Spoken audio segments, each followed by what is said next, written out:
Hi everybody and welcome to BetSafe. My name is Thomas Enqvist and today we're going to look at the last Masters Series event of the year, Rolex Paris Masters.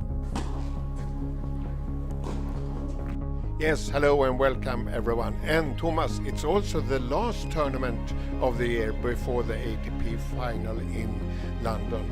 And I was wondering, because we have 13 big tournaments, 4 Grand Slams and 9 Masters, and 12 of them are playing outdoors, and only Rolex Paris Masters is the only indoor big tournament. What do you say about that?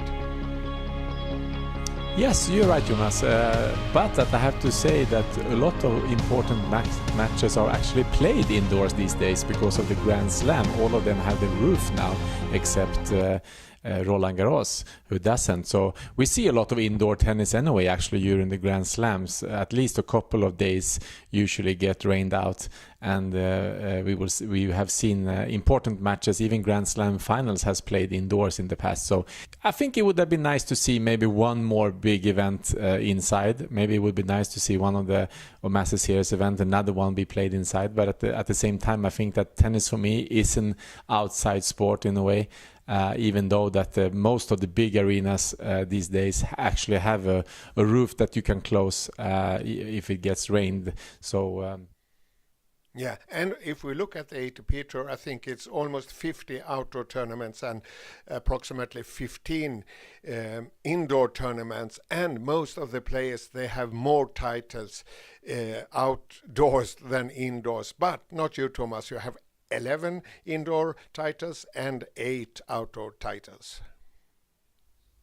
Yes, it's true, Jonas. I really liked to play indoors where there was no wind, no sun, nothing really to disturb. I always liked the quick conditions, and when I played during the 90s, most of the indoor tournaments were very quick conditions, which suited my game really well. So I think personally I enjoy to play indoors, but still, even if I enjoyed playing indoors, I still believe that tennis for me is in a way is an outside sport, and I think that the challenges that's come with the different weather and the different temperatures and everything like this is part of the game in a way. And 1996, you took your first master title it was just in Rolex Paris Masters, and then you took another 2 in Stuttgart and Cincinnati. Is it one of them that means more to you than the others?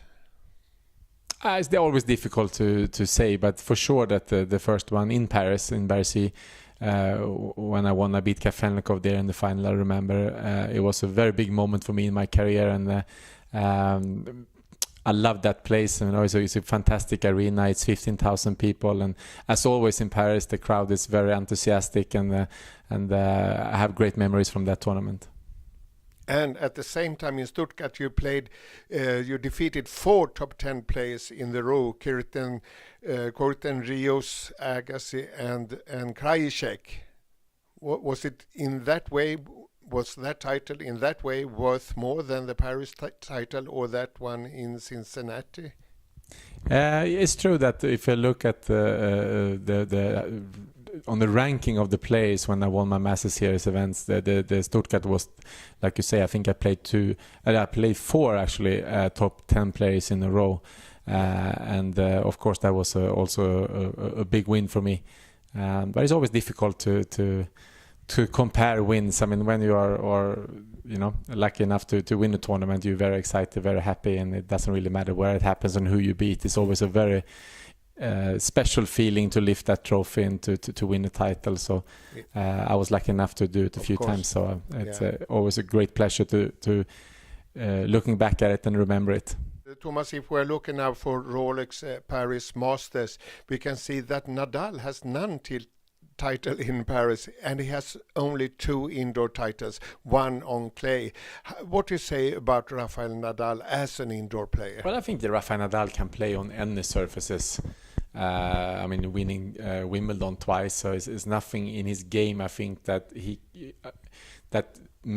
cannot win indoors. And like you said, he has already won 2 indoor titles as well. But having said that, of course, if you have won 10 times Roland Garros in the same city and none indoors in Bercy. Of course, that shows something that obviously indoors, and also I think a lot for Rafael Nadal is also that it's in the end of the season. If you look in the past, where he's been struggling a lot with injuries in the end of the season, he's been having usually an unbelievable start of the year with following up with the clay court, where he kind of wins everything and then continue to play a lot of matches in the summertime. So I think that sometimes he just run out of gas in the end of the season as well, and also with struggling with a lot of injuries. So it's not only, I think, that he of course he's a better outdoor player than an indoor player, I would say, but I think that most of it has to do with also, I think that he hasn't won more indoor titles, is that at the end of the year he's sometimes been a little bit tired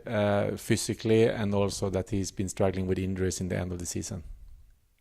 But at the same time, after Paris, you have the ATP final in London, and the same question with Roger Federer, because he has 22 indoor titles among his 94 titles, but only one in Paris. Do you think Federer and Nadal during the week in Paris maybe focus a little bit more on the ATP final in London?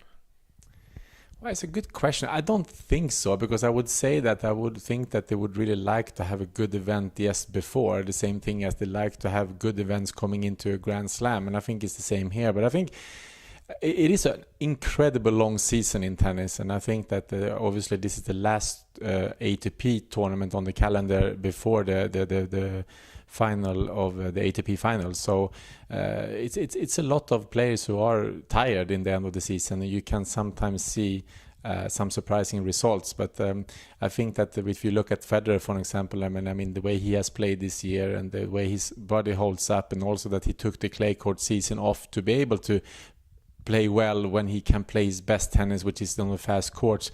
I think that he will, as he showed in Shanghai, he will be very ready to play in Paris, and I think that he will have a good result. If we're looking back on the Masters earlier this year, Roger Federer has 3 titles, Rafael Nadal and Alexander Sasha Zverev has 2, and Grigor Dimitrov has 1. And those players and Dominic Thiem and Marin Cilic are qualified for the ATP final. So in Paris, the 2 last spots will be decided. And Thomas, who are the players who will qualify on the last 2 spots? I think that Goffin, he has a good chance. He's on the 7th on the race. I think he has played well. I think Kevin Anderson, he should have a good game to at least make one good tournament here indoors. I think that Del Potro is playing really good tennis. He has won Stockholm Open, and he's not that far behind either. So if he has a good tournament before Paris and also play really well in Paris, he has a good chance to go also. So for me, the hottest candidates, I would say, is Goffin and Del Potro. And Thomas, all the players that has qualified, they earned their places, of course. But if we look at Dominic Thiem, now he won yesterday against Rublev in the first round. But do you think that a player like Del Potro would be more dangerous than Thiem to Federer and Nadal in London? Yes, I would say so. I think that he on an indoor court, I think, and with the big game as he has, Del Potro, he's more dangerous to Nadal and to Federer than Thiem is at the moment, I would say. If it would have been clay, it would have been totally different. But on a fast court, Del Potro has showed that when he's on, and in the big matches, he's a very good big match player. He can beat anybody in the game. So I would say that if he can qualify, I would say that he has a better shot competing with Nadal and Federer than Thiem.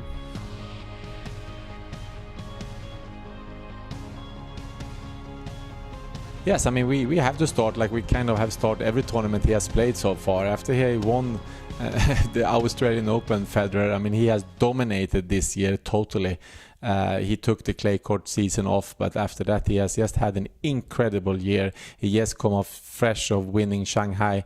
the Master Series event there and played unbelievable tennis. I would say that he's a big favorite as well in Paris and coming in with a lot of confidence. I will pick him first, and then I think Del Potro would do well because he's of course is very hungry now to be able to maybe to take that last spot at the ATP finals. I think he will do well.